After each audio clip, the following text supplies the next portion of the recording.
كما صليت على إبراهيم وعلى آل سيدنا إبراهيم في العالمين إنك حميد مجيد. Alhamdulillah, malam hari ini kita bisa lanjutkan kajian kita telah kita Fahim Siyasi, masih di bab undang-undang dan konvensi internasional, masih bahas bagian akhir terkait dengan konstelasi tatanan internasional pasca Perang Dunia Kedua. Minggu lalu kita sudah bahas tentang bahwa pasca Perang Dunia Kedua itu ada dua blok ya, ada blok barat, blok timur. Kita sudah urai blok itu seperti apa, blok timur seperti apa. Dan ini masih dalam konstelasi persaingan di antara dua blok itu, maka muncul apa yang disebut dengan peredaan ya, atau detente. Kalau kita lihat dari fase Perang Dingin pasca Perang Dunia Kedua ini kan ada masa detente, masa relaksasi ya, atau peredaan atau peregangan. Artinya di antara persaingan dua blok ya, barat atau blok timur, ternyata ada masa di mana persaingan yang kemudian disebut sebagai perang ya, dalam tanda kutip ya. Kenapa dinamainya perang dingin? Karena memang ya tidak terjadi perang sebenarnya. Kalau perang itu kan hot ya, panas gitu. Karena di situ terjadi aktivitas-aktivitas kemiliteran gitu. Nah, ini perangnya itu tidak terjadi. Kalaupun terjadi ya perang itu nanti dijelaskan di negara yang di bawah pengaruh dari kedua belah pihak yang sedang saling bersaing. Makanya sekarang disebut sebagai istilah sekarang tuh proxy war, perang boneka ya. Perang Korea antara Korea Utara Korea Selatan hakikatnya itu adalah perang atau manifestasi dari persaingan Amerika Serikat dan Uni Soviet. Perang Vietnam, Vietnam Utara, Vietnam Selatan itu juga hakikatnya adalah persaingan antara Uni Soviet yang mendukung Vietnam Utara dengan Amerika Serikat yang mendukung Vietnam Selatan. Gitu. Tapi di masa Perang Dingin ini yang berakhir dengan runtuhnya komunisme ya, di tahun 89-90 itu terjadi masa relaksasi. Dan ini yang akan kita singgung di pembahasan malam ini, walaupun mungkin tidak semuanya ya, karena cukup panjang juga nih pembahasan di detente ini. Saya akan jelaskan tentang prolog atau alasan ya kenapa terjadi detente. Detentenya sendiri yang nanti akan membahas tentang berbagai agreement ya, perjanjian antara Amerika Serikat dan Uni Soviet ya. Yang ini mengingatkan bahwa ketika dunia ini dikuasai oleh kedua belah pihak ya, atau ada dua pihak yang menguasai, maka ada kesepakatan-kesepakatan di antara kedua belah pihak. Dan ini bukan situasi yang baru ya dalam sejarah peradaban manusia.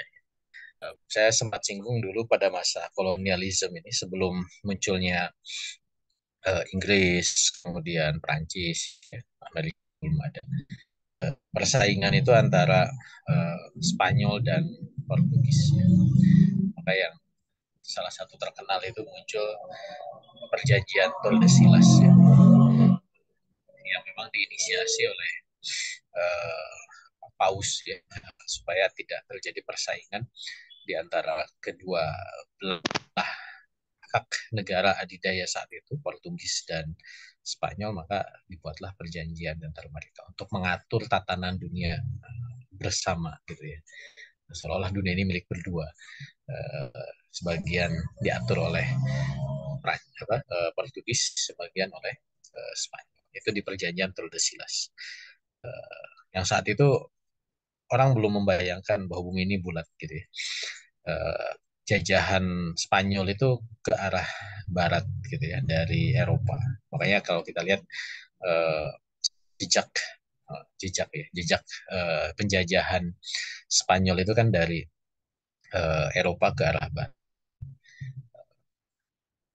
apa namanya, benua Amerika gitu ya, negara-negara Amerika Latin, sampai kemudian mereka melewatinya sampai kemudian ketemu Filipina gitu. Makanya Filipina itu dijajah oleh Spanyol dari penjelajahan dari Eropa ke arah barat gitu. Tapi kalau Portugis supaya tidak bentrok dengan Spanyol, dia diminta melakukan penjelajahan itu ke arah timur. Makanya jajahan-jajahan Portugis itu ada di wilayah Eropa sebelah timur. Mereka menyelusuri dulu benua Afrika, ya. Makanya ada jejak-jejak jajahan Portugis di Afrika. Sampai kemudian ketemu ke Goa di India gitu. Sampai kemudian uh, ke Nusantara gitu. Di lalahnya kalau kata orang Jawa itu ketemu antara Spanyol dan Portugis itu di Nusantara gitu. Makanya kemudian eh, apa namanya di disepakati lagi batasnya gitu, bahwa batas dari perjanjian Tordesillas itu adalah di wilayah Nusantara, sehingga Spanyol itu hanya menjajah wilayah utara Filipina, sedangkan bagian selatan ya Ternate, Tidore gitu ya, sampai ke akhirnya Portugis tinggal di Timur Leste ya, itu menjadi jajahannya Portugis. Nah ini dulu terjadi dan ini berulang nanti pada masa DTNT ketika ada persaingan antara Amerika Serikat dan Uni Soviet. Kurang lebih mirip-mirip gitu ya, seperti itu. Nah, kita coba masuk ya. Kenapa sih terjadi DTNT? Jadi DTNT itu nanti dimulai momentumnya itu di tahun 1961. Ya. Ada sebuah pertemuan antara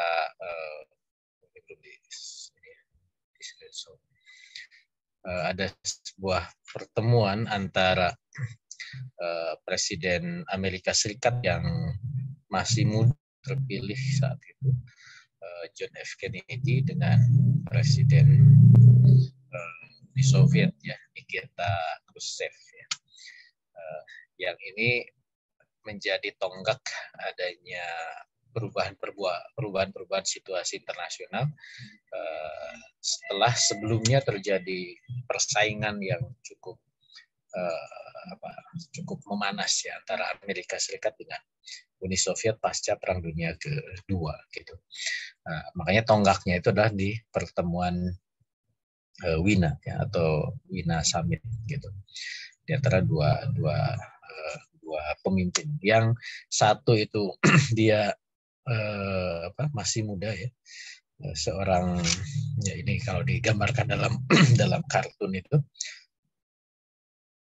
disebutnya sebagai the boy wonder ya. Jadi anak muda yang masih belajar kalau main catur gitu ya. Dia masih memegang panduan gimana sih cara main catur ya. Catur dalam 10 hari itu gimana gitu. Dan seterusnya. Dia harus melawan seorang politikus kawakan ya, dari Uni Soviet ya, Nikita Khrushchev. Dan ini yang menjadi ternyata ya, kalau kita baca sekilas di literatur terkait dengan Wina Kongres ini, seolah-olah ini adalah sebagai sebuah kekalahan dari seorang Kennedy ya, dalam melakukan proses negosiasi dan diplomasi dengan Uni Soviet. Padahal kalau kita baca apa yang kemudian dihasilkan pasca perjanjian Wina ini atau pertemuan Wina ini, justru inilah situasi bagi Amerika adalah sebuah kemenangan gitu ya, dalam tanda kutip tentu. Makanya memang kita tidak mudah bisa menyimpulkan sebuah situasi internasional itu hanya dari satu peristiwa saja. Mungkin dalam pertemuan Wina itu Kennedy tidak sedemikian menunjukkan hasil yang menggembirakan gitu. Tapi secara keseluruhan bagaimana kemudian akhirnya Amerika bisa melakukan conditioning ya masyarakat internasional di tengah persaingan dengan Uni Soviet ini adalah uslub baru ya atau cara baru yang dilakukan oleh Amerika untuk melakukan langkah-langkah non politik, langkah-langkah non militer untuk kemudian menguasai dunia internasional. Nah, maka ini menarik ya kalau kita bicara bagaimana karakter dari negara adidaya untuk kemudian bisa memainkan peranannya di dunia internasional. Gitu. Makanya betul kemudian kalau bicara politik itu tingkat berpikir yang tinggi ya. Kita tidak bisa membaca sekedar apa yang nampak. Gitu. Kita harus bisa melihat sesuatu di balik peristiwa. Gitu. Dan kitab ini luar biasa memberikan gambaran kepada kita bagaimana kemudian kita itu dilatih untuk mempelajari itu gitu ya. Mempelajari bagaimana tingkah laku negara-negara adidaya itu bermain di politik internasional gitu. Bisa melakukan sebuah move atau langkah-langkah politik yang tidak terduga gitu. Nah, ini menurut saya penting ya bagi kita sebagai umat Islam yang gagasan kitanya itu udah ideal ya, wahyu dari Allah Subhanahu wa taala. Tinggal bagaimana kita sebagai ujung tombak di depannya itu untuk bisa mengimplementasikan itu ya dengan langkah-langkah. Tentu kita bedanya punya koridor hukum syara ya, tidak menghalalkan segala cara gitu. Tetapi trik-trik politik yang dilakukan oleh negara-negara adidaya itu saya penting untuk kita pelajari. Gitu. Nah, salah satunya adalah peristiwa DTNT. Makanya saya bisa memahami kenapa DTNT ini diulas cukup panjang ya di dalam bab ini. Gitu. Walaupun mungkin ya perlu membaca berulang-ulang ya, kalau memang kurang maklumat ya, perlu membaca berulang-ulang nih. Pertama kan istilahnya juga apa ini DTNT gitu ya. Istilahnya masih belum familiar, itu kan diambil dari bahasa Perancis ya. Ya tadi peredaan relaksasi gitu. Apa sih relaksasi itu? Ini juga suatu hal yang tidak mudah ditangkap gitu. Untuk bisa memahami DTNT itu ya makanya kemudian ada prolognya ya, ada prolognya, situasi-situasi yang melingkupinya itu seperti apa, sehingga itulah pilihan yang dilakukan oleh serikat ya, mengamankan situasi internasional. Baik, itu ini sekedar kartun. Nah, yang menarik dari kartun ini, kalau tadi kan digambarkan seorang yang belum berpengalaman melawan dengan Grandmaster ya. Tapi di kartun ini menunjukkan bahwa situasi summit itu kalau kita lihat apa yang diduduki oleh kedua presiden ini adalah bom hidrogen ya. Jadi mereka melakukan sebuah proses negosiasi di tengah-tengah persaingan antara kedua negara adidaya yang ini bisa menghancurkan kedua belah gitu ya. Jadi bom hidrogen itu kan bom yang lebih canggih dibanding bom atom yang kemudian diledakkan Amerika Serikat pada Perang Dunia Kedua. Dan kedua negara ini punya kemampuan membuat bom itu. Gitu. Dan kedua negara ini juga punya kedua senjata itu dan kapanpun bisa diledakkan gitu ya. Dan ada situasi-situasi sebelum DTNT itu yang meningkatkan eskalasi persaingan di antara kedua negara. Nanti saya ulas sedikit apa saja gitu ya. Sehingga memang persaingan di antara kedua negara ini dalam situasi yang konflik tensi tinggi gitu. Kalau kemudian keduanya ini temperamental gitu ya, emosional, ya bisa meletus Perang Dunia Ketiga saat itu gitu. Makanya detente ini adalah langkah politik yang luar biasa yang ini bukan muji ya, gimana muji juga nggak enak ya, yang dilakukan oleh Amerika. Perang tidak dieskalasi semakin persaingan tidak dieskalasi sehingga menjadi sebuah perang dunia, tetapi dibuat sebuah situasi kesepakatan-kesepakatan. Amerika tidak lagi obsesif untuk menjadi superpower sendirian. Dia mau berbagi, tetapi dengan cara berbagi itu dia melakukan langkah-langkah politik untuk mengalahkan lawannya. Walaupun kemudian Uni Soviet kan baru runtuh ya, dari tahun 61 ke tahun 90 atau 91 itu kan orangnya 30 tahun gitu. Itulah bernegara ya, bukan sesuatu yang harus diwujudkan goals-nya itu secara instan ya, tapi butuh kesabaran, butuh ketelatenan gitu ya, butuh waktu, butuh ya kelihayan, kecerdikan, kemampuan berpolitik sehingga kemudian akhirnya tujuan itu bisa tercapai gitu. Ya susah ya, mau muji juga nggak enak gitu, tapi ya itulah harus kita akui gitu. Seperti itu. Baik, ya balik lagi ke situasi apa yang melingkupi sebelum detente. Ya ada ketegangan yang luar biasa pasca Perang Dunia Kedua. Di pembahasan sebelumnya sudah disebutkan bahwa pasca Perang Dunia Kedua itu terjadi situasi yang baru. Ada dua blok ya, antara Amerika Serikat dengan Uni Soviet sebagai pemimpinnya, dan masing-masing punya kekuatan yang signifikan dalam konteks penguasaan dunia gitu. Dan blok ini sifatnya ideologis gitu ya, sifatnya ideologis yang kemudian tidak membuka ruang mereka tuh bisa saling berkolaborasi, ibarat antara air dengan minyak gitu ya, sama sekali tidak bisa disatukan gitu, dua blok ini. Makanya kemudian ini menjadi sebuah persaingan yang membahayakan dunia internasional gitu. Apalagi mereka melakukan sebuah persaingan kemiliteran gitu, yang bisa mengancam terjadinya sebuah perang tanding ya antara dua negara yang memiliki kekuatan nuklir ini gitu. Dan eskalasinya itu terjadi gitu. Beberapa ini sebagai indikasi, misalkan bagaimana ketika mereka mengatur Jerman. Nah, ini sudah kita bahas juga bagaimana kemudian Jerman itu harus di-split ya menjadi dua kan, ada Jerman Barat dan Jerman Timur. Dan pembagian Jerman Barat, Jerman Timur itu dibuat ya secara alamiah gitu ya.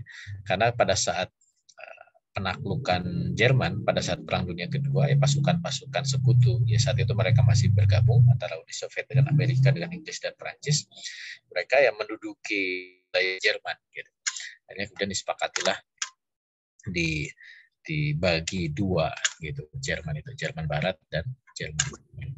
Dan pembagian ini kemudian sampai harus mereka melakukan blokade ya, pemisahan antara kedua Jerman ini gitu, saling memblokir ya, saling saling menghalangi datangnya barang gitu ya, makanan, obat-obatan, termasuk juga sumber mineral ya, batu bara gitu.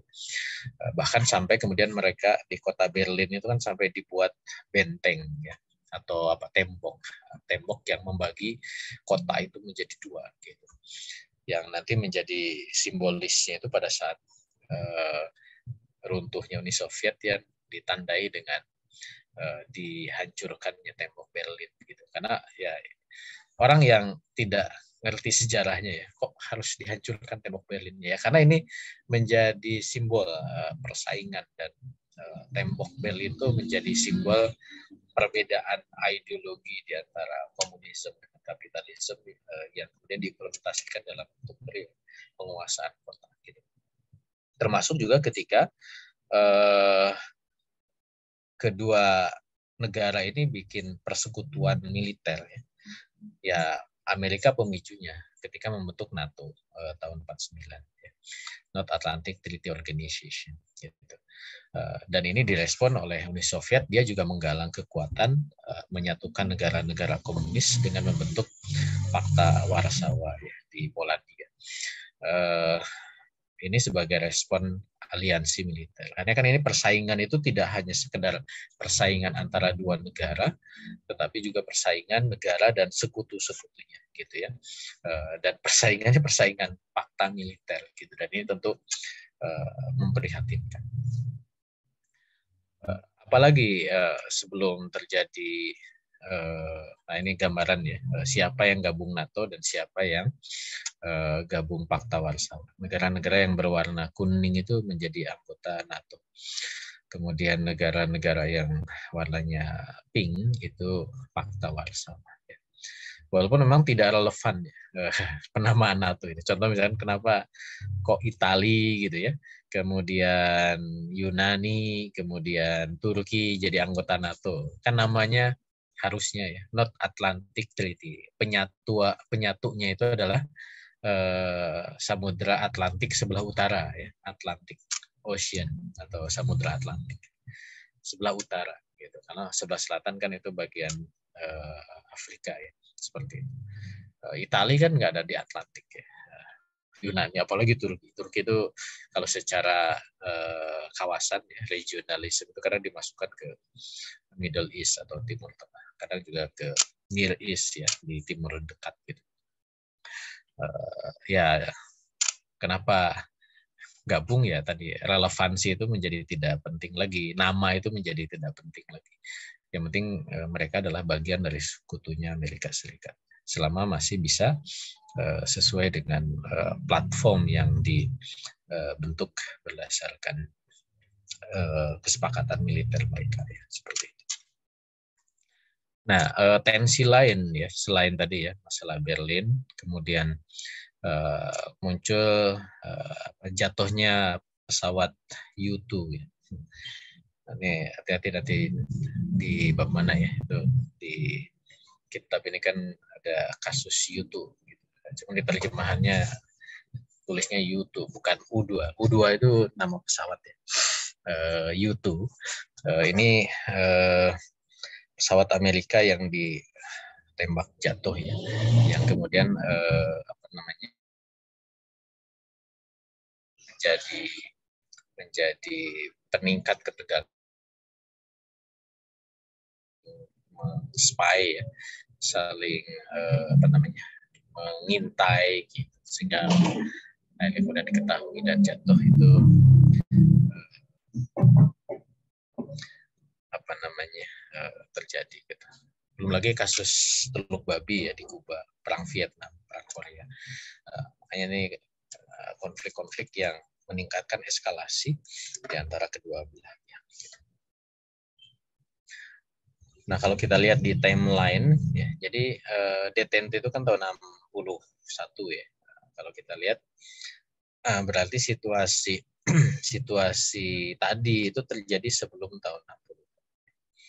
Makanya tadi ada kasus perang Korea tahun 50-an, kemudian kasus insiden ditembaknya pesawat U2 ya.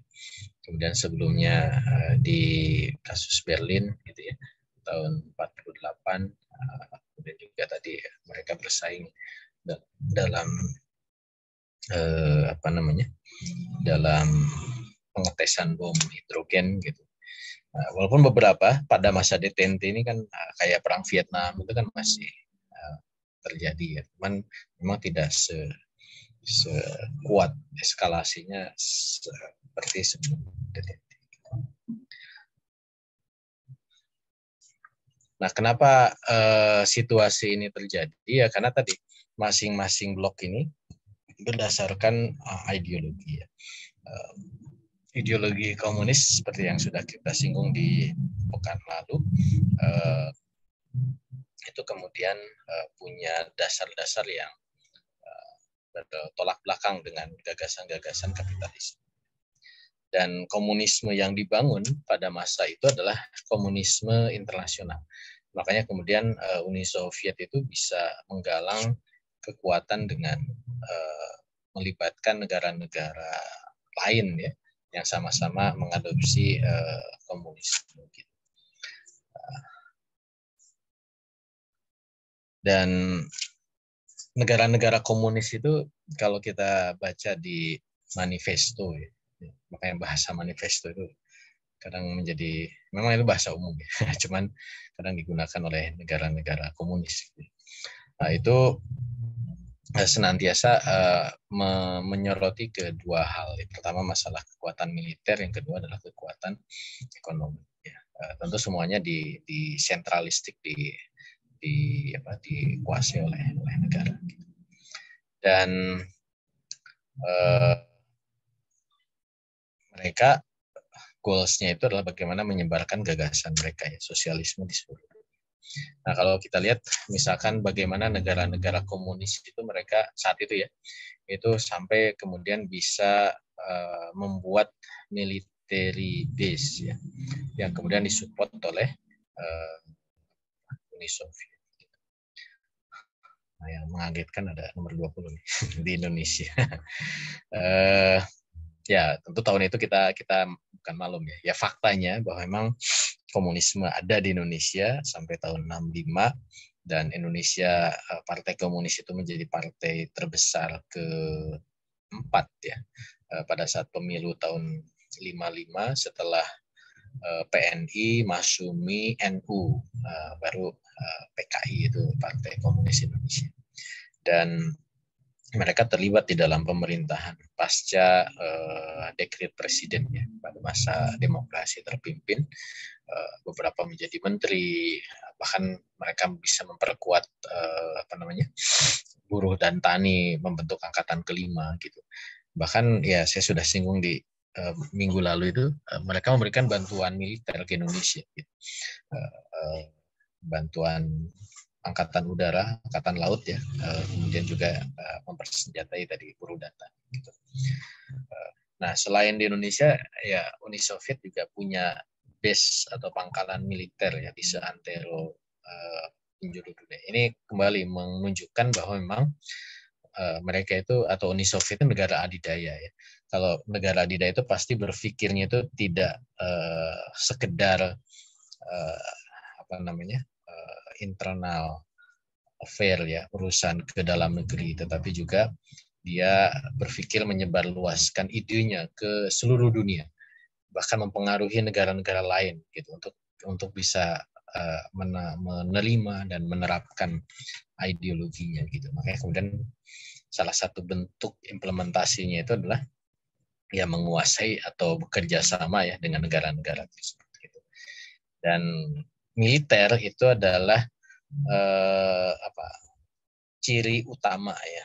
Kalau kita mau identifikasi ini negara ini satelitnya siapa, atau negara ini dia tunduk ke negara mana, ya lihat aja ada pangkalan militer enggak negara lain di negara itu gitu. Itu cara mudahnya gitu ya. Nah, kalau kita lihat ini kurang lebih ada 20 negara yang saat itu ya tahun 60-an itu berada di bawah atau Uni Soviet punya pangkalan militer di sana ya. Ini dulu ya tahun 60-an. Sekarang tentu situasinya sudah berubah. Dan beberapa adalah negeri muslim. Mesir, kemudian Libya, ya Tunisia, dan Syria. Jadi kita juga bisa paham kenapa gagasan-gagasan sosialisme Islam ya, atau Partai Ba'ath yang sudah kita singgung di minggu lalu itu juga berkembang di negara-negara Timur Tengah, termasuk di Yaman, di Somalia, kemudian di Ethiopia ya, seperti itu. Nah, termasuk di Indonesia. Nah, ini kurang lebih menunjukkan bahwa memang tadi ya, bahwa negara komunis itu punya keinginan untuk mencengkram dunia juga dengan kekuatan militer. Dan secara ekonomi juga mereka walaupun memang tidak menjadi fokus seperti negara-negara kapitalis ya. Ini contoh di tahun 80-an bagaimana kemudian negara-negara komunis itu dia juga punya kemampuan ekonomi. Walaupun memang GDP-nya itu masih rendah. Ya kalau kita lihat dari angka itu kan yang GNP kalau kita hitung per kapita orangnya itu di atas 5.000 itu kan hanya beberapa negara Eropa saja. Yang lain justru masih sangat rendah kekuatan ekonomi. Ini sebagai gambaran saja. Termasuk juga bagaimana ekspor impor di antara mereka. Dan mereka bikin Comecon, Communist Economic Country atau Nation gitu. Ini di luar dua nih ya, karena memang komunisme di Yugoslavia dan di Cina ini berbeda. Karena akhirnya kemudian Cina dan Yugoslavia itu dia tidak sepenuhnya gabung ke blok komunisnya Uni Soviet ya. Tapi justru bikin atau sama Indonesia itu bikin dulu gerakan non-blok ya, alignment movement. Non-alignment movement. Nah, yang kedua, sebagai negara komunis, karena memang ada musuh ideologis dengan negara-negara kapitalis, maka mereka senantiasa memandang bahwa negara liberal kapitalis ini adalah musuh mereka. Dan berperang secara terbuka dengan mereka itulah suatu situasi yang mereka harus siap kapan. Gitu ya. Walaupun ya, nah ini yang kemudian menarik ya. Salah satu yang menjadi indikasi kemunduran dari komunisme itu adalah ketika ada interpretasi terhadap komunis ya. Makanya muncul tadi komunisme Cina dan juga komunisme di Yugoslavia termasuk juga di Indonesia. Nah, sehingga kalau secara teori kalau kita pakai teorinya Foucault ya, bahwa memang ada masa post-komunis nasionalisme. Jadi negara-negara komunis itu dia membatasi tidak lagi sebagai gagasan internasional, tetapi komunisme yang diterapkan di negaranya, gitu. Sehingga visi ideologis komunis itu dibatasi dengan batasan teritorial nation, gitu. Nah, kalau kita bandingkan ya antara komunis dan post komunis nasionalisme ini, ya core-nya itu yang membedakan. Kalau ya komunis tentu komunis ya dengan gagasan Marx, kemudian fokusnya di partai, kemudian ya gagasan-gagasan yang sangat ideologis. Tapi kalau sudah nation, makanya konsep-konsep nation itu kemudian menjadi menjadi patokan gitu. Nah, ini yang kemudian menjadikan misalkan Cina ya kan senantiasa bertanya, ini Cina ini komunis gitu, tapi dia apakah ofensif seperti juga Uni Soviet dulu membangun komunisme internasional? Ya, nah Cina itu salah satu tipikal yang menjadi post komunis nasionalisme. Komunisme di Cina itu hanya digunakan untuk membangun stabilitas Cina, gitu. Bukan kemudian Cina itu punya keinginan menyebarluaskan komunisme ke seluruh dunia. Nah, makanya kalau dalam politik luar negeri Cina, gagasan-gagasan komunis itu diperhalus ya, dimasukkan gitu, dengan bahasa-bahasa culture gitu, budaya gitu dan seterusnya. Nah, ini yang kemudian menjadi varian baru dari model komunisme yang berkembang. Dan ini kurang lebih penyebaran partai-partai komunis di seluruh dunia. Ini sudah kita singgung. Nah, kemudian tantangan juga bagi komunisme adalah karena mereka punya gagasan terkait dengan pemerataan, ya, keadilan, sama rata, sama rasa, gitu. Makanya kemudian bagaimana mereka ya memenuhi itu, gitu. terlebih ketika globalisasi muncul, ada informasi dari luar gitu ya.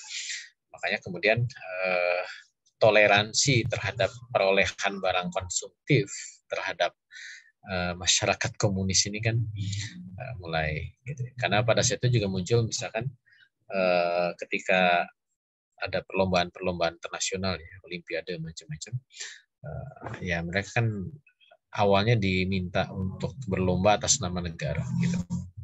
Tapi ketika dapat hadiah macam-macam kan ini dibalikin lagi ke negara gitu ya, dibagi rata yang lain. Nah, mereka merasa ya kalau dalam konteks fitrah manusia kan ada gerizah baka ya, ada hubut tamaluk ya.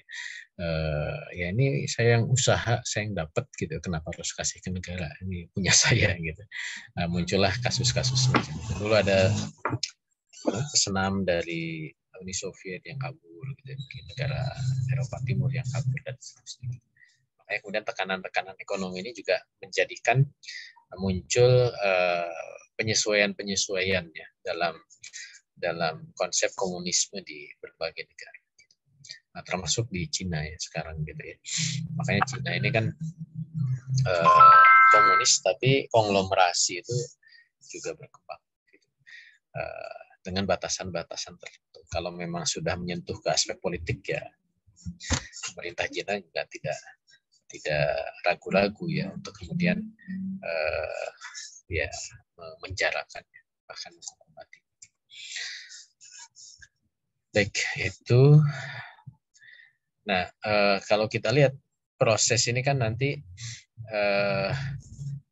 dilakukan di level berikutnya. Jadi ada negosiasi-negosiasi yang dilakukan ketika jadi detente ini tidak sekedar dari strategi Amerika ya. Nanti belakangan kita singgung. Tapi juga memang ada situasi di Uni Soviet dan juga di negara-negara komunis bahwa mereka akhirnya mau tidak mau, suka tidak suka, mereka membuat kebijakan-kebijakan yang semacam tadi ya, tentang ekonomi, diberikan toleransi dan seterusnya gitu. Sehingga itu ketemu di dalam sebuah kepentingan yang sama bahwa akhirnya kedua blok ini, timur dan barat ini bisa juga berjalan seiring gitu ya, dengan pertemuan Wina dan melakukan proses detente gitu. Ada agreement yang mereka bisa sepakati gitu ya. Makanya muncullah kontak-kontak ya. Walaupun awalnya rahasia gitu, supaya tidak terjadi perang skala besar di antara kedua ini, dua negara yang punya nuklir. Termasuk juga tidak hanya sekedar kontak untuk mencegah perang gitu ya, tapi juga ya menyelesaikan berbagai perselisihan di antara kedua negara. Ini yang kemudian menjadi apa yang kita sebut sebagai DTT. Yang kontak-kontak itu akhirnya kemudian diprakarsai ya. Ini kan pertemuan Kennedy dan Khrushchev ini kan pertemuan pertama pasca Perang Dunia Kedua ya, di antara kedua pemimpin negara adidaya gitu. Ya kalau kita lihat kan berarti dari tahun 45 sampai 61 kurang lebih 15 tahun itu ketegangan di antara kedua blok ini gitu. Nah, sehingga setelah Wina Summit ini ya terjadi perubahan perspektif antara Amerika Serikat dan Uni Soviet ya. Ya Uni Soviet tidak lagi melihat harus permusuhan permanen ya, dengan kapitalisme karena akhirnya siap hidup berdampingan gitu. Ini juga sama kapitalisme juga seperti itu. Makanya dalam ya kalau secara teori kan semestinya mabda itu ya tidak bisa dikompromikan gitu.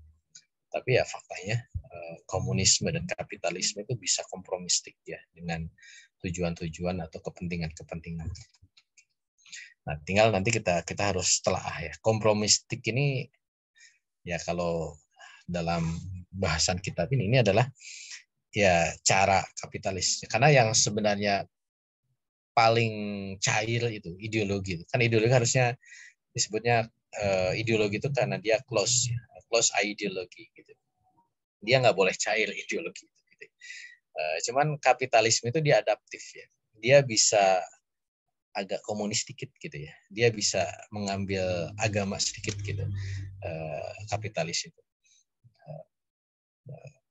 Semestinya kalau komunis kan enggak gitu. Nah, ini komunis yang sama juga kayak Islam. Islam itu kan semestinya enggak. Cuman ya ketika Islamnya tidak ideologis, maka ya bisa kompromistik dengan kapitalis. Nah, ini yang kemudian kita balikan lagi ke konsep ideologi. Yang paling cair itu emang karena emang goalsnya itu adalah kepentingan gitu ya. Seperti itu. Nah, situasi apa yang terjadi di blok kapitalis ya, Amerika? Jadi Amerika juga melihat bahwa persaingan yang terus-menerus dengan Uni Soviet ini pasca Perang Dunia Kedua ini juga akan membahayakan. Karena ada ya walaupun sekutu ya Inggris, Prancis gitu ya, tetap mereka ini adalah mantan adidaya yang punya goals mereka untuk kembali tampil sebagai negara adidaya. Inggris itu ya walaupun pasca Perang Dunia Kedua dia ikut apa yang terjadi, tapi dia punya goals untuk kemudian menyaingi dan bisa mengambil kesempatan gitu ya, kemudian balik lagi menjadi negara adidaya. Ya kalau kita lihat pada Perang Dunia Kedua, ini kan situasinya Amerika itu bukan siapa-siapa. Ya. Dia cuma punya jajahan di Filipina setelah mengambil alih dari Spanyol. Gitu. Tapi kayak Prancis yang warna biru itu kan jajahannya di mana? Inggris yang warnanya coklat ya itu juga jajahannya di mana? Itu negara-negara adidaya. Tapi situasi itu berubah pasca Perang Dunia Kedua. Gitu. Amerika yang biru tua ini dia memimpin negara-negara dengan negara-negara yang bersekutu dengan dia, dengan koloni-koloni. Ini persaingan antara dua blok yang terjadi dan terjadi perubahan kepemimpinan. Nah makanya kemudian situasi yang seperti tadi tentu juga ini menjadikan Amerika itu berpikir agar kemudian tidak menguras kekuatan Amerika.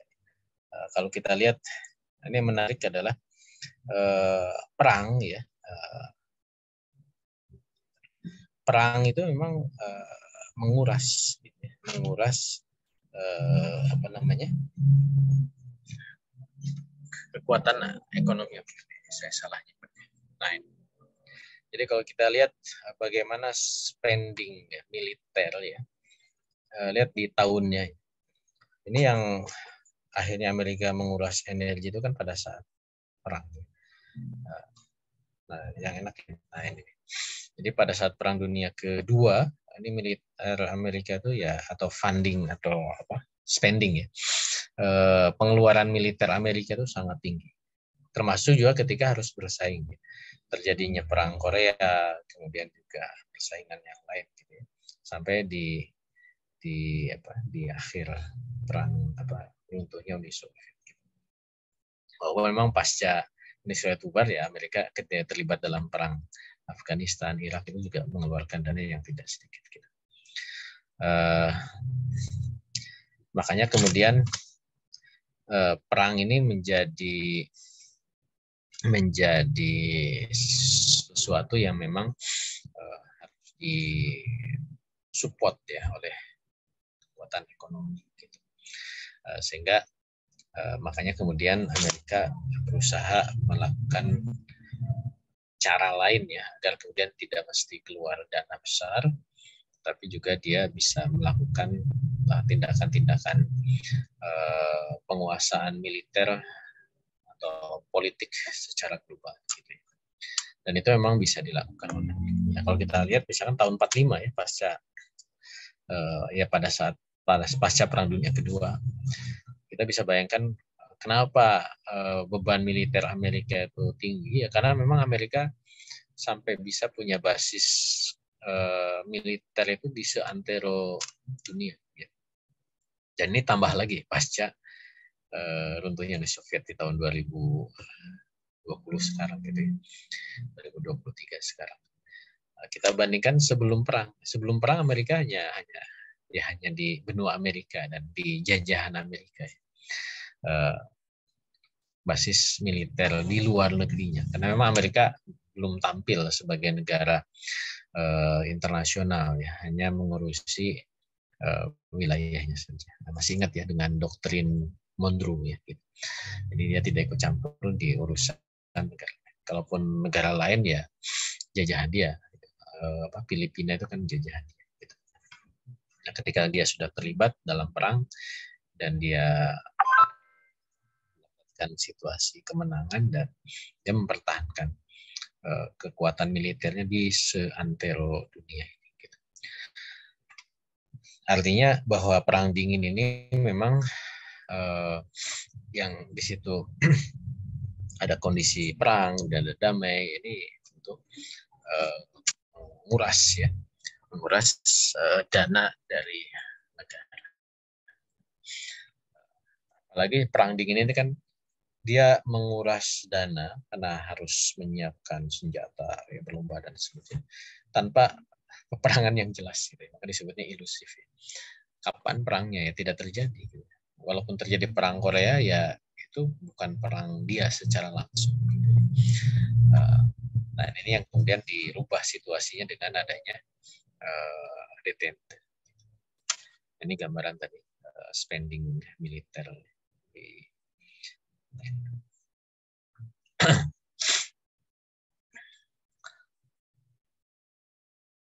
Nah, dan berpengaruh gitu ya peperangan ini terhadap inflasi. Walaupun memang karakteristik inflasi itu tidak selalu disebabkan oleh perang. Ya. Kadang juga ada masalah minyak. Ya. Tapi perang juga memberikan pengaruh.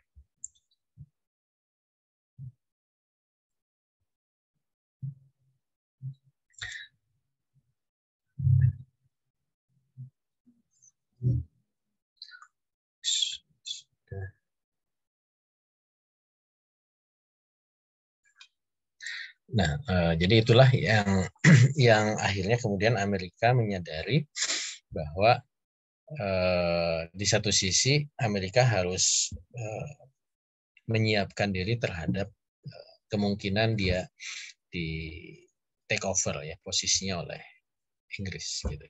Sehingga persaingan dengan Uni Soviet itu harus terukur dalam kondisi di mana dia tetap kuat gitu ya. Jangan sampai gara-gara bersaing dengan Uni Soviet hanya dia terkuras keuangannya, terkuras energinya.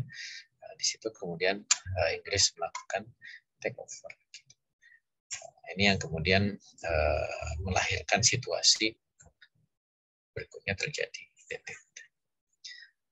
Mungkin ini dulu ya, Bang Besar. Nanti kita baru masuk ke detente.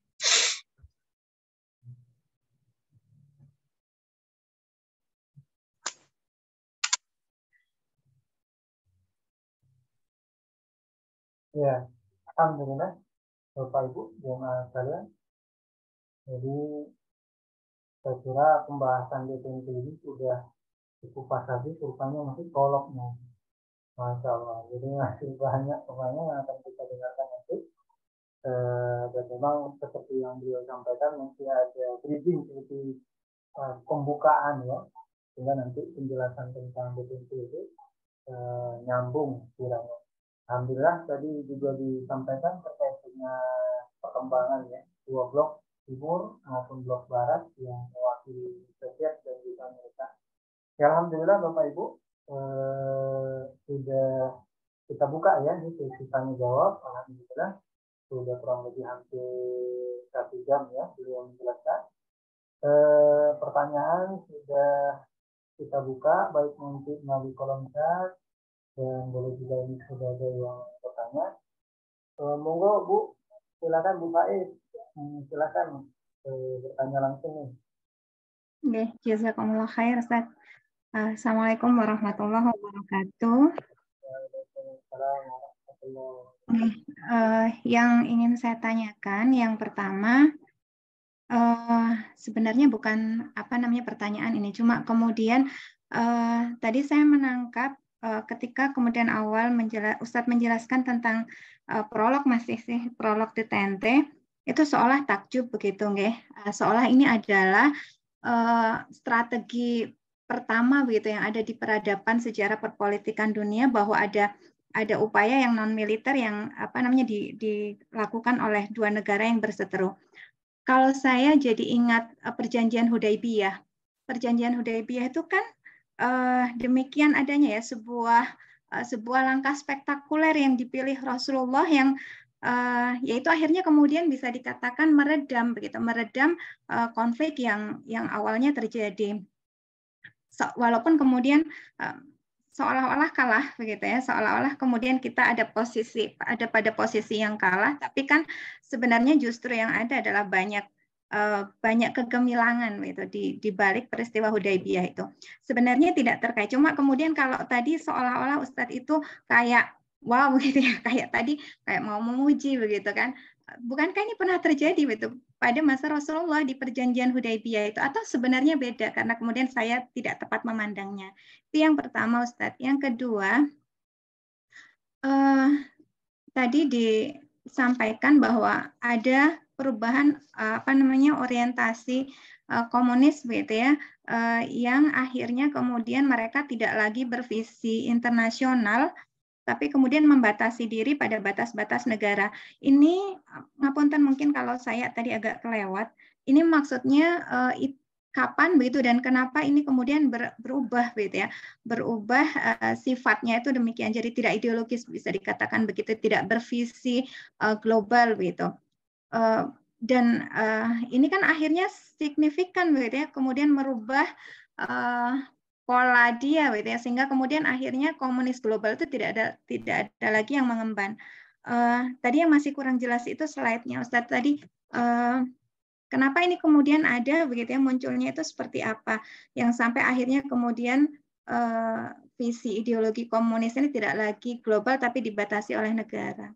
Itu yang kedua. Yang ketiga Ustadz, tadi disampaikan gitu ya bahwa politik itu memang dinamis, begitu, tidak boleh kemudian kita melakukan generalisasi, terus kemudian saklek begitu ya. Ada banyak hal yang kemudian ya akan selalu berubah, begitu ya. Tapi Ustadz, kalau daulah itu kan tidak demikian, gitu. Tadi sudah disampaikan sebenarnya daulah itu tidak lantas menghalalkan segala cara, tapi dibatasi oleh hukum-hukum syariat.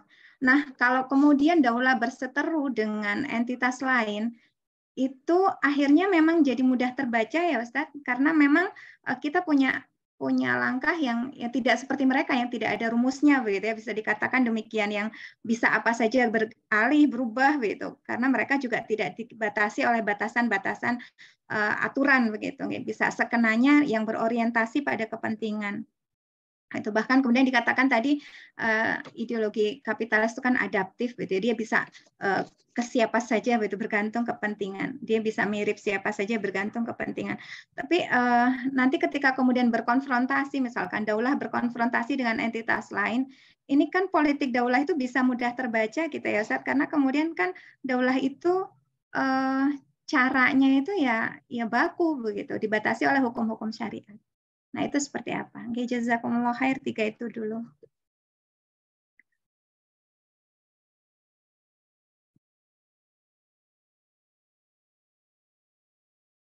Masya Allah. Masih ingat kan pertanyaannya kan?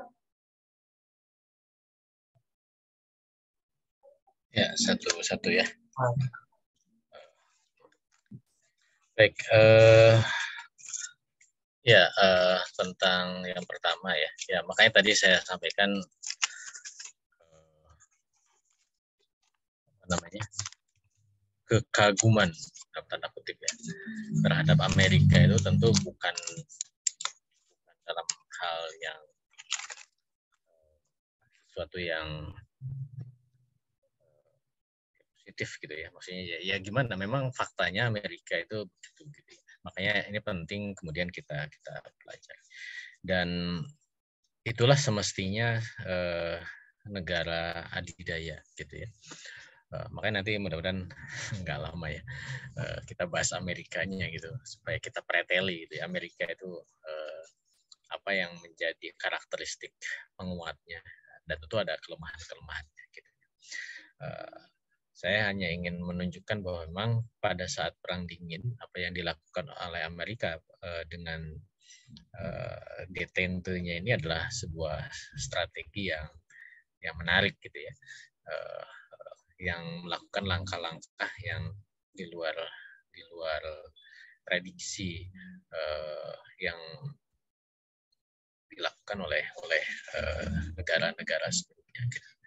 Termasuk juga yang sudah kita bahas pada pembahasan sebelumnya, misalkan bagaimana membuat tatanan ya, sehingga seolah-olah tatanan ini menjadi kesepakatan semua pihak. Kan ini poin di bab ini ya, hukum internasional.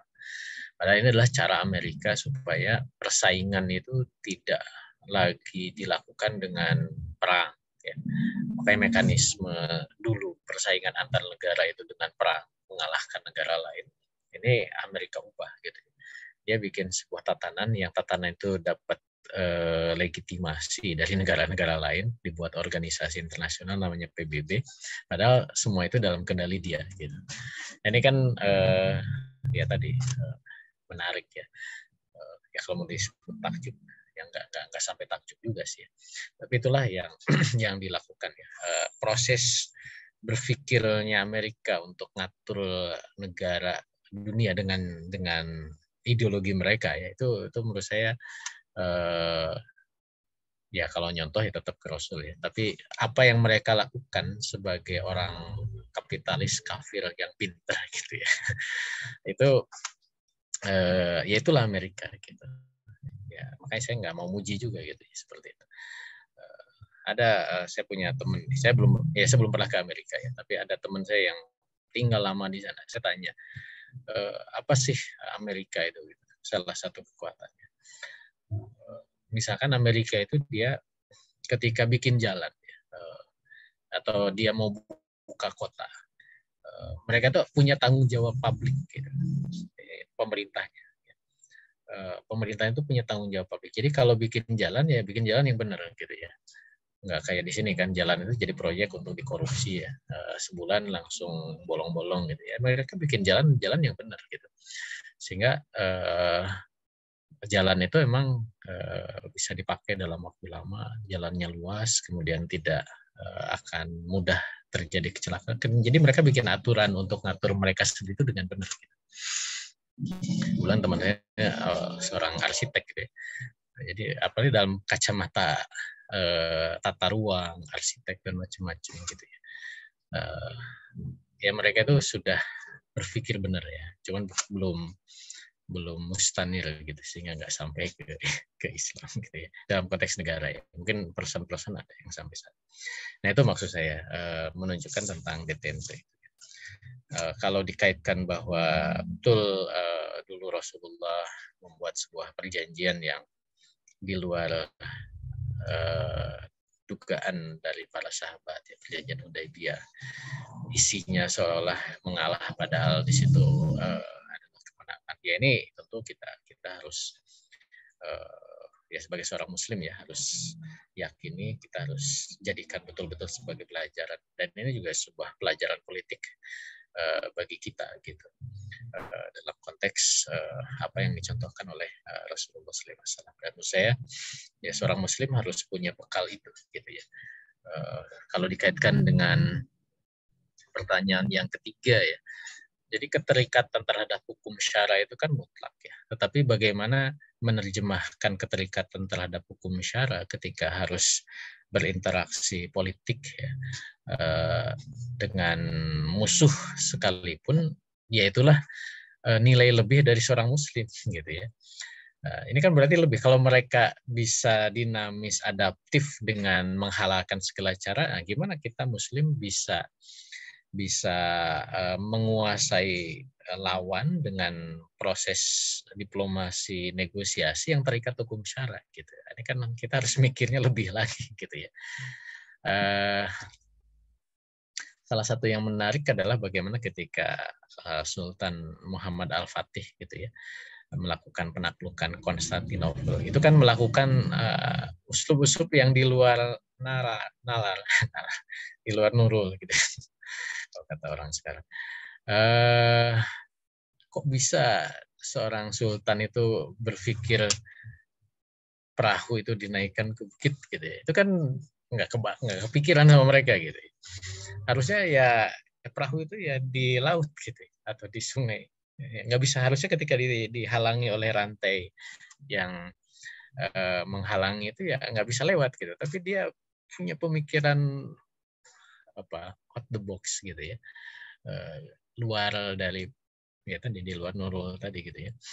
Akhirnya mikir udah aku naikin ke, nah itu seorang muslim itu harus berpikir tetap dia terikat hukum syara ya, walaupun nanti dalam peperangan itu kan ada tipu muslihat macam-macam ya, tapi ya tentu sebelum kemudian ke arah sana tentu harus juga dicari langkah-langkah strategi-strategi berpikir yang canggih lagi gitu ya. Kata orang Sunda, canggih itu can kapanggih, yang belum ketemu gitu ya. Gimana caranya? Ya belum ketemu, harus dipikirkan. Gitu. Termasuk ya ketika melakukan strategi-strategi untuk mengalahkan lawan gitu ya. Nah disinilah kemampuan berpikir seorang negarawan Muslim ya. Ujung tombak di ya tergantung posisi ya di tengah peperangan gitu ya, kemudian mungkin negosiasi antar negara para diplomat gitu, atau mungkin kepala negaranya dia berpikir strategi interaksi antar negara itu harus lebih canggih lagi gitu. Itu yang ketiga ya. Nah terkait dengan perubahan orientasi komunis ya, itu terjadi di tahun 60-70-an munculnya post-komunisme nasionalistik ya, atau nasionalisme komunis gitu. Karena jadi gini, gagasan nation state itu kan menjadi mainstream ya, menjadi arus utama gitu. Walaupun tatanan itu kan sudah ada sejak Westphalian ya, sejak tahun 1648 gitu. Sebenarnya gagasan komunisme ini kan menjadi antitesa ya terhadap komunisme, terhadap nasionalisme. Kenapa? Karena gagasan komunisme itu meniscayakan peleburan ya, tanpa ada sekat-sekat nation gitu. Nah, cuman masalahnya nation itu ya kalau mau dipuji lagi ya, dia berpijak kepada fitrah ya. Apa fitrahnya? Bahwa manusia itu punya latar belakang bangsa, suku gitu.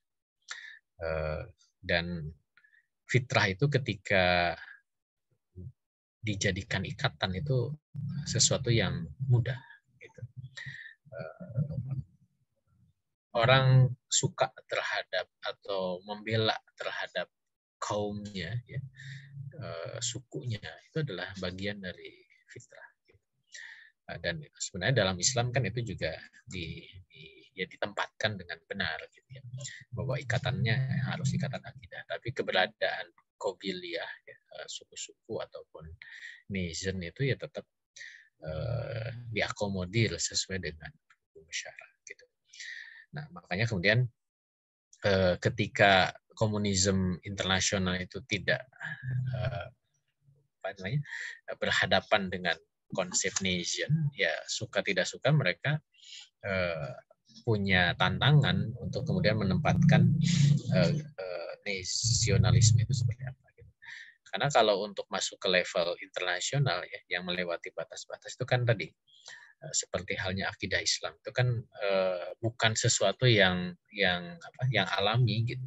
Itu harus lahir dari sebuah proses pemikiran, keyakinan, sehingga kita itu menjadi umat yang satu tubuh, kita bersaudara dengan dengan saudara kita di bangsa lain ya, Malaysia, Arab gitu ya. Kita tuh satu akidah. Gitu. Ini kan konsep ya, konsep yang harus digali, dipikirkan, diyakini gitu. Bukan sesuatu yang sekedar fitrah gitu. Nah, pertanyaannya, komunisme mampu nggak menjadi sebuah gagasan yang lintas nation tadi? Ya, faktanya ya awalnya mereka punya idealisme seperti tadi. Cuman kan tantangan fitrah tadi tidak mudah untuk kemudian diselesaikan. Makanya kemudian muncullah komunisme ala Cina gitu ya, Maoisme, sosialisme Indonesia, Marhainisme, sehingga akhirnya menyesuaikan, adaptif dengan fitrah-fitrah kebangsaan itu. Ya kurang lebih itu gambarannya. Oke, jazakumullah khair, Ustaz. Alhamdulillah. Ada 3 pertanyaan yang sudah masuk, Ustaz. Ya. Nah, jadi dari Nida ya, bertanya, apakah di DTT itu mirip semacam gencatan senjata antara 2 negara besar yang bersekutu? Adakah kesepakatan ataukah perjanjian di era tersebut? Akhir DTT, apakah ada pelanggaran terhadap kesepakatan tersebut? Ini 3 pertanyaan juga nih, Pak. Dari Nida. Ya, kita belum masuk ke detailnya.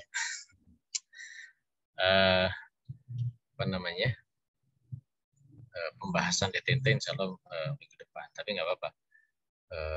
Dari pertanyaan tadi, ya kalau disebut mirip gencatan, yang pasti adalah DTT itu adalah situasi peredaan setelah tegang gitu ya, dan itu tidak selalu disebut gencatan senjata, walaupun memang salah satu bentuknya bisa gencatan. Cuman masa detente yang dilakukan oleh Amerika dan Uni Soviet itu tidak atau bukan berupa gencatan senjata, karena memang gencatan senjata atau case fire ya, itu situasi perang dulu gitu, perang kemudian gencatan senjata. Ini kan tidak terjadi perang, makanya tidak tepat gitu kalau disebut detente itu adalah gencatan senjata gitu.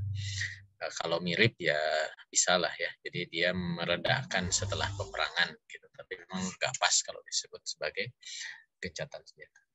Apakah terjadi kesepakatan? Ya nanti di minggu depan kita akan bahas kesepakatan apa saja antara Amerika Serikat dan Uni Soviet pada masa detente ya.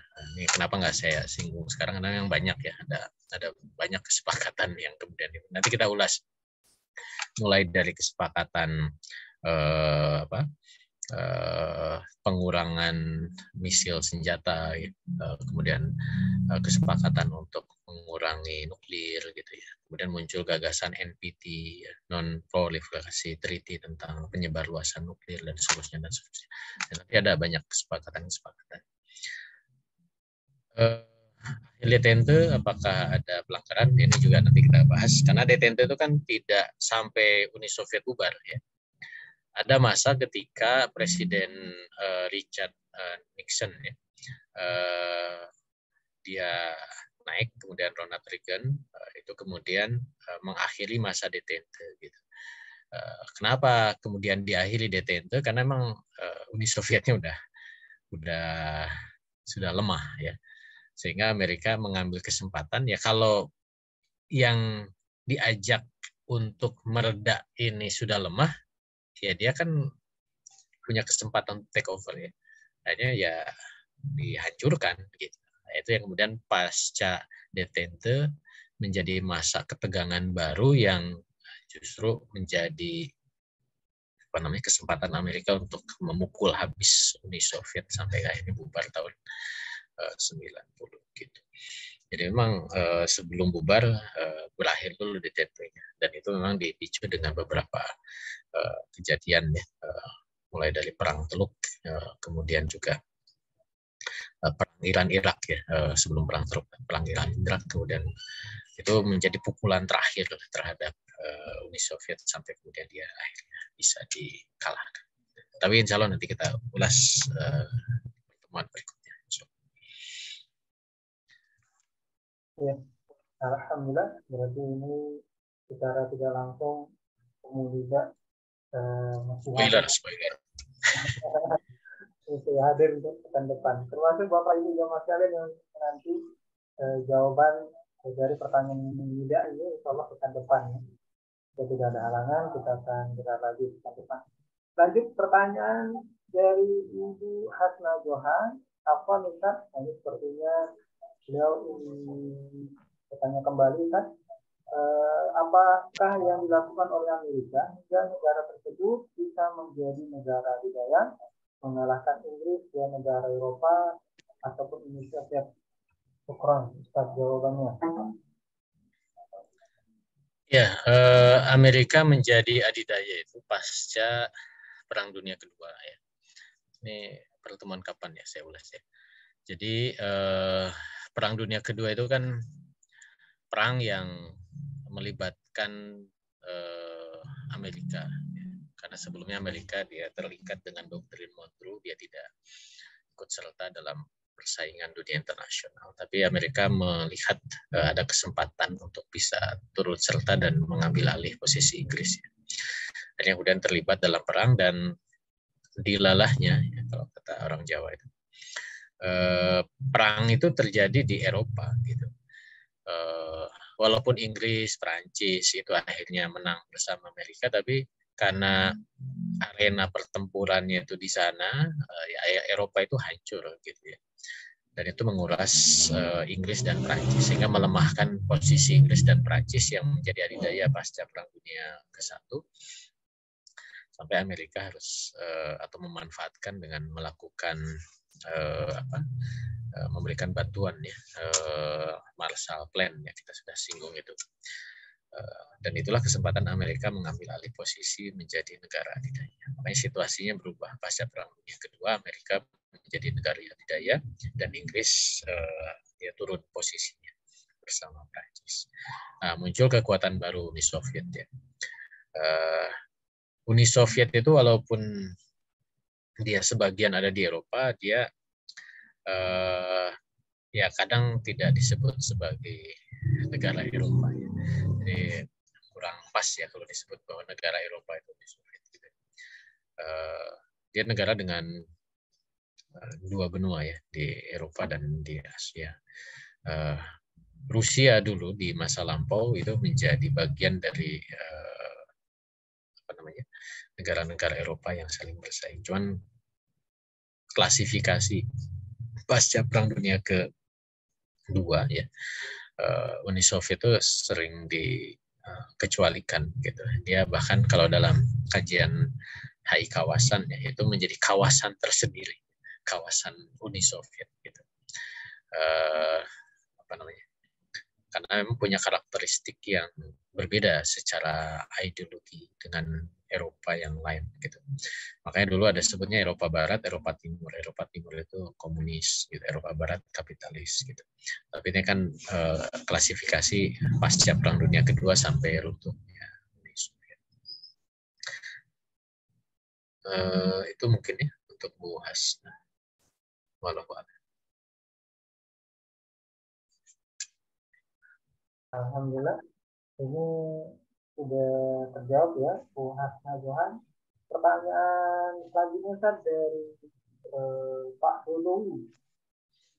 Beliau bertanya, dalam proses DTMP, ini masih berkaitan, di mana posisi Amerika, ya, posisi Indonesia pada saat itu Ustaz? Indonesia nggak kemana-mana. Ya Indonesia ya, jadi gimana ya?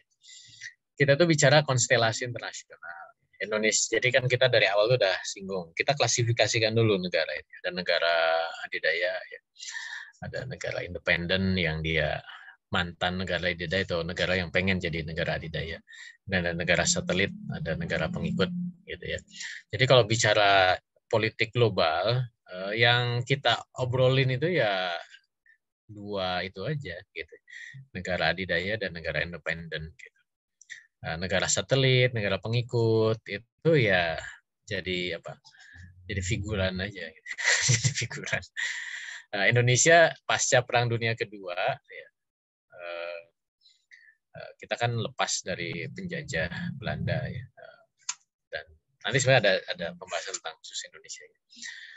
Indonesia itu kemudian menjadi tempat persaingan pengaruh antara Amerika dan Uni Soviet. Gitu.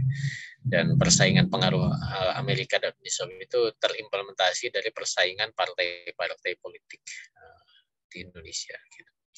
Makanya dulu dalam sejarah Indonesia ya pasca kemerdekaan muncul partai-partai yang berhaluan komunis. Berarti itu ada supporting internasionalnya kan dari Uni Soviet dan Cina gitu.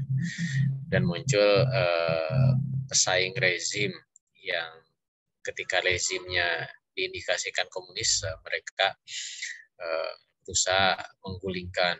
Makanya terjadi pemberontakan PRRI Permesta gitu. Dan di balik itu ada Amerika Serikat gitu ya.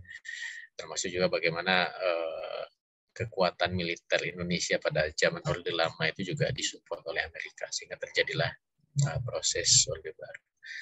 Dan ketika G30 ini kan menjadi sebuah kajian menarik ya. Apakah itu memang agenda komunis yang gagal atau itu memang langkah politik Amerika dengan memanfaatkan komunisme ya, jadi pakai apa? Mengebuk silih tangan, gebuk pakai tangan orang lain gitu ya. Karena yang terjadi adalah justru dominasi Amerika menguat ya pasca komunisme. Gitu. Maka di situ menjadi kontroversi peristiwa tahun 65 ini.